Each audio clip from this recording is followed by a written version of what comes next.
శ్యామ్ బెనగల్ ఇక లేరు.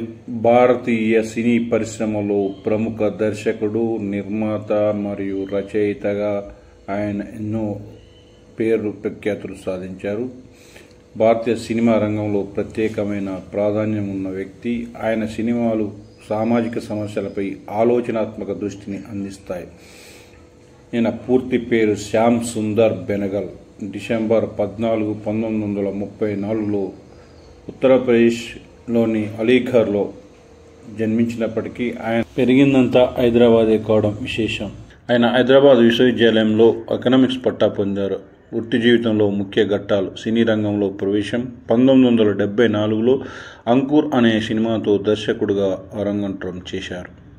ఈ సినిమా యువ గృహిణి జీవితంలో జరిగే సంఘటనల ఆధారంగా రూపొందించబడింది. ఈ సినిమా ఆయనకు మొదటి నేషనల్ ఫిల్మ్ అవార్డు అందించింది.